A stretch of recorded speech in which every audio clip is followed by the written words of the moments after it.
Nuit de folie à l'US Open. Il s'est passé des tonnes de choses hier et cette nuit. On va tout débriefer. On se retrouve tout de suite.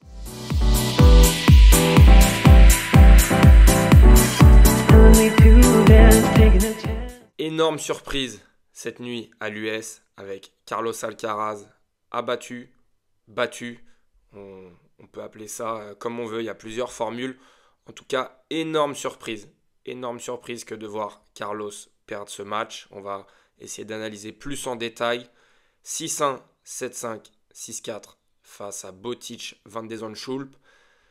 Par où commencer? Déjà, on va parler des défaites de Carlos Alcaraz en Grand Chelem. Il faut bien comprendre qu'en fait, Carlos Alcaraz, là, ce qui vient de se passer, c'est un petit tremblement de terre parce que sa dernière défaite contre un joueur moyen, parce que Van de Zandschulp, c'est un joueur moyen du top 100. Voilà toutes les défaites en Grand Chelem. Et surtout, il faut noter à partir de là, à partir de Zverev, là, Carlos Alcaraz avait vraiment explosé. Donc là, on le voit, il est 6e au ranking, d'accord? Et à partir de ce moment-là, Roland Garros 2022, je ne sais pas s'il y en a qui s'en souviennent, c'était un match de fou d'ailleurs. Il perd uniquement contre Zverev, Sinner, Djokovic ou Medvedev. C'est-à-dire qu'en Grand Chelem, l'Espagnol ne perdait pas contre un autre joueur que ces quatre-là. Et on va clairement se le dire, c'est des favoris, c'est des prétendants. Des prétendants au Grand Chelem, il n'y en a pas beaucoup par édition, il y en a 4-5. Bah les voilà. Donc Alcaraz ne perdait que contre eux. Avant, sa dernière défaite avant ça, donc à l'Australian, sa seule défaite en 5-7 en Grand Chelem d'ailleurs, contre Matteo Berrettini, il était 31e au ranking. Donc il faut bien se rendre compte qu'à ce moment-là, Carlos, c'était pas encore le Carlos d'aujourd'hui. Donc vraiment, ce que je veux mettre en lumière, c'est que cette défaite, c'est une défaite surprise, évidemment, par toutes les circonstances qu'on vient d'évoquer. Et maintenant, on sait l'aura qu'a pris Carlos Alcaraz. On s'est même dit qu'à 2-7-0, il aurait pu s'en sortir. Mais je pense que le mal est plus profond, parce que, on va le voir tout de suite, en fait, ça, on l'a trop oublié. Ça, on l'a trop oublié avec Carlos Alcaraz, parce qu'il y a un vrai problème. Il y a un vrai problème concernant l'Espagnol. Et moi, ce que j'ai envie de souligner, très clairement, c'est plutôt, je vais voir le verre à moitié plein, c'est que malgré toutes ces blessures, parce que là, on se rend pas compte, mais il s'était retiré du tournoi de Rome. Enfin, c'est quand même assez hallucinant. Regardez là la date, on est le 4 mai 2024. C'est quelques semaines avant Roland Garros. Blessé. Qu'est-ce qui se passe derrière? Il gagne Roland Garros, Wimbledon, et il fait finale des Jeux Olympiques. Donc, il y a forcément un trop-plein pour son corps, un trop-plein pour son esprit, et en fait, forcément, la défaite face à Novak Djokovic, elle a fait mal. Elle a fait mal, elle a laissé des traces, son corps physiquement, il a beaucoup enchaîné, et puis cette année, il a eu beaucoup de blessures. Déjà, il y a eu 9 blessures différentes en moins de 2 ans, ça faut le noter. Il a un jeu qui est extrêmement sollicitant pour son corps. Alors oui, au même âge, on peut toujours comparer qu'il est bien plus complet que Rafael Nadal, même si l'intensité, voilà, on peut en parler. Mais ce que je veux dire par là, c'est qu'aujourd'hui, Carlos Alcaraz, oui, il se fait éliminer de l'US Open, mais il vient de gagner 2 grands chelems, il vient de faire finale des Jeux Olympiques avec un corps meurtri, et ça, c'est pas rien.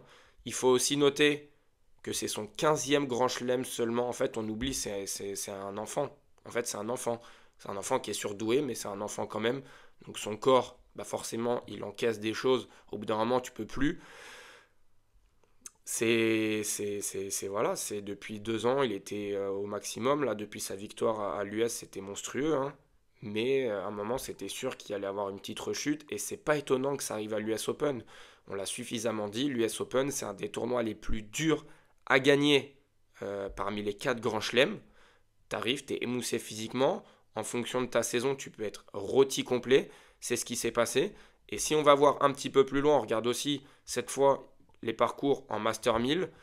Carlos Alcaraz, dès qu'on se rapproche de la fin de saison, c'est pas ça. Regardez la différence entre le début, ici, là, où il a 2 victoires à Indian Wells, une à Miami, une demi, victoire à Madrid, et là, à partir de Rome, déjà, il n'a qu'une seule participation à Rome, alors qu'il en a 4 à Madrid.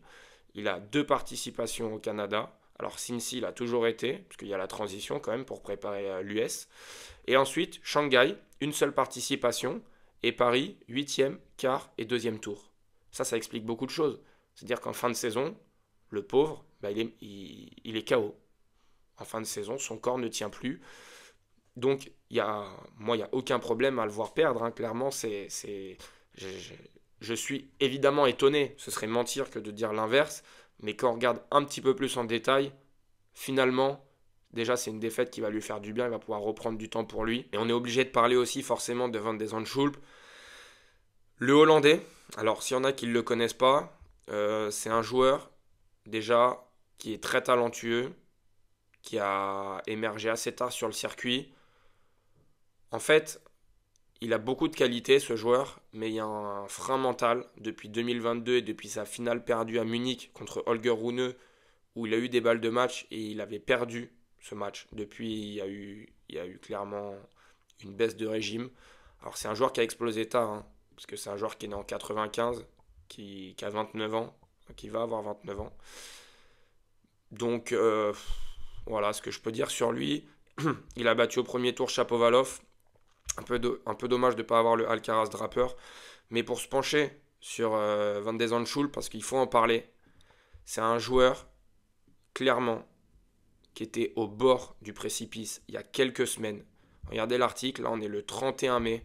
Et je me souviens très bien, parce que je l'ai vu, il avait fait cette déclaration après sa défaite contre Fabio Fognini à Roland-Garros. Et j'avais vu le match, et je me suis dit, mais là, il faut venir en aide à ce monsieur, parce que clairement, là, on a quelqu'un qui est malheureux sur le terrain, et ça devient très triste en fait. Donc c'était très compliqué, et ça c'était très important, cette déclaration, on va la lire ensemble. Je pense à arrêter, il s'est passé beaucoup de choses l'année dernière, y compris en dehors du cours. Je pense qu'il faut s'amuser dans tout ce que l'on fait. Bien sûr, tout le monde a des jours moins bons, mais quand ils deviennent trop nombreux, il faut se poser des questions. Et il avait perdu 6-1, 6-1, 7-5 face à Fognini. D'ailleurs, ils mettent là la défaite contre Holger Rune, qui était très dure à encaisser. Oui, bah oui, oui, évidemment qu'il faut être heureux sur le terrain, mais dans le tennis, on le sait, c'est pas nouveau. Il y a beaucoup de cas comme ça, avec des dépressions, des gens qui sont tristes. Et puis forcément, quand il y a des choses extra-tennis, en plus, qui viennent se mêler à ça, ça peut être très compliqué. Déjà, le tennis, c'est un sport qui est très dur. C'est un sport où on est tout seul, même s'il y a un clan, il y a un coach, voilà, il y a la famille. Non, sur le terrain, tu es tout seul et les émotions, elles se démultiplient en fait. C'est très dur à gérer. Donc, très content quand même pour Van de Zandschulp. Ça me fait quand même un peu peur de voir sa réaction à la fin du match. Je ne sais pas si vous avez eu l'occasion de le voir. Il ne l'a pas fêté. Il est là, il a gagné, il serre la main à Carlos, alors que tu viens de réaliser un des plus grands exploits de l'année. Donc voilà, j'espère qu'il va réussir à se relever de tout ça, parce que franchement, c'était un très grand moment pour lui et pour le tennis. On passe tout de suite du côté d'Arthur Fils. Arthur Fils, éliminé au deuxième tour de l'US Open. Alors, il dit, j'ai joué assez lentement. Alors, moi, je suis pas d'accord. Je trouve qu'Arthur Fils, parfois, tu veux jouer trop vite. En fait, le problème avec Arthur Fils, il y a beaucoup de choses positives, hein. On va commencer très vite sur les choses un peu moyennes et on va basculer très vite dans le positif. C'est que parfois, Arthur Fils, il préfère peut-être avoir le hot shot du match plutôt que de gagner le match. Alors j'exagère un petit peu mes propos, mais en fait, il a souvent les plus beaux points du match. Il a des qualités physiques, il a tous les coups du tennis, il est capable de faire des très grandes choses. Mais trop souvent, en fait, il veut gagner ses matchs en écrasant ses adversaires. Et en fait, il y a des victoires, tu peux juste gagner et passer par la petite porte. Non, Arthur Fils, il a vraiment envie d'avoir la manière, en tout cas c'est l'impression, c'est mon impression, il a vraiment envie d'à chaque fois d'écraser l'adversaire et de gagner très sèchement. Donc il perd contre Gabriel Diallo, 143e joueur mondial. Évidemment, c'est une contre-performance, mais bon, il dit, je trouve que je fais beaucoup d'efforts et pour l'instant ça ne paye pas. Et c'est là que j'ai envie d'être très positif avec lui. Parce qu'en fait déjà, il était très malmené dans ce match. Il a réussi à revenir et à basculer ça en faisant un tie-break de fou. Il arrive à recoller un 1-7 partout. Donc ça, c'est complètement dingue. On voit le score quand même qui est un score accroché. Donc il y a une bataille. 3h29 de match. Ça reste quand même un bon match, même si évidemment tu joues contre un joueur qui est largement à ta portée. Il y a 119 places d'écart. Donc oui, il y a une grosse déception et c'est normal. Maintenant, tout va bien pour Arthur Fils. Arthur Fils, les joueurs de moins de 21 ans, il est premier. Il est premier et largement devant. Le deuxième, c'est Mikkelsen qui vient de prendre une tornade contre Sinner, on va en parler après. Ensuite, on a la pépite chinoise Sang. Et ensuite, on a Mensik. Et ensuite, on a un autre Français. Mensik, on va en parler aussi après. Mais Arthur Fils, meilleur classement 20e, 23e. Il a gagné un ATP 500 en battant Alexander Zverev chez lui en finale. Alors oui, évidemment, on peut revenir sur ça. Je trouve que je fais beaucoup d'efforts pour l'instant, ça ne paye pas. Non, non, ça ne paye pas comme lui aurait envie que ça paye, mais évidemment que ça paye. Évidemment que ça paye parce qu'on n'est pas 23e joueur mondial à 20 ans, comme ça, par le Saint-Esprit. Ça, c'est pas possible. Donc il faut vraiment rester hyper positif. Ça, c'est une défaite ouais, qui est un peu relou, il n'y a pas de souci, on s'entend là-dessus. Mais franchement, il ne faut pas être trop dur non plus. On passe maintenant du côté des favoris. On commence avec le numéro 1 mondial, on ne va pas s'éterniser. Yannick Sinner, 4, 0 et 0 face justement à Mikkelsen. Mikkelsen qu'on voit juste ici, hein. Moins de 21 ans, lui aussi, très bon profil. Sinner, il n'en a fait qu'une bouchée. Alors il y a eu un premier set un petit peu compliqué. Il break quand même d'entrée, hein. Mais il s'est fait breaker 2 fois. Il y a un jeu accroché à 4 partout. Mikkelsen ne le prend pas. Et puis derrière, l'Américain, il va encaisser 8 jeux de suite. Bon, voilà, c'est l'apprentissage. Face à un joueur comme Sinner, tu prends tout de suite une sanction. Et on a aussi Medvedev. Medvedev qui a éteint l'incendie Marozan. Il pouvait y avoir un danger dans le troisième set, mais il n'y en a pas eu. On ne parle pas beaucoup de Daniil, comme d'habitude, mais il est bel et bien là. Il sera toujours là, Daniil. Il faut toujours s'en méfier. Et c'est aussi sa force, le fait d'avancer un peu masqué, de laisser un peu la lumière à Carlos, à Sinner, à Djokovic. Lui, il est derrière, il rôde. Et ça, c'est très très fort. Évidemment, on est obligé de parler de Jakub Mensik. Jakub Mensik, on s'en souvient ici, il avait gagné 6-2, 6-4, 6-2 contre Félix Auger-Aliassime. Et là, il vient de faire un match d'ancien, un match de patron. Regardez, il est né en 2005. 2005, c'est un tout petit. Jakub Mensik, 27 aces. Il envoie des bombes au service, c'est impressionnant. Et il a sauvé 2 balles de match dans ce match. Il était ultra favori. Il y avait une grosse pression, une grosse attente. Donc il jouait contre un joueur qui était quasiment 200e mondial. Il a failli se faire surprendre. Il était mené 2-7-0. 2-7-0. Et il va réussir à s'en sortir. Il bascule ça dans le 4e manche. Et dans la 5e manche, il arrive à faire un super tie-break de patron pour s'imposer 10-3 et s'offrir un 3e tour très ouvert contre le Portugais Nuno Borges. Franchement, j'adore ce joueur. J'adore ce joueur parce qu'il montre un caractère complètement fou. 1m93, on en parlait la dernière fois au niveau de son gabarit, il est formé déjà. Je voudrais quand même que vous mettiez un visage sur ce joueur. Voilà, il est là, on le voit ici. Retenez bien son visage. On passe tout de suite du côté des femmes avec notre dernière française. Et là, c'est la belle histoire de cette US Open. Jessica Poncher, qui est née en 96, donc 27 ans. Franchement, la française, déjà, elle a le mérite de sortir des qualifs. C'est jamais simple. Mais parfois, dans une carrière, il faut un coup de pouce, il faut un coup du destin. Et c'est ce qui se passe pour notre française. Franchement, moi, j'adore ce genre de belle histoire parce que c'est des joueurs, des joueuses qui, on va dire, qui galèrent un peu sur le circuit secondaire, qui sont entre 120 et 200e place mondiale. Et c'est tellement dur de rentrer dans le top 100, tellement dur.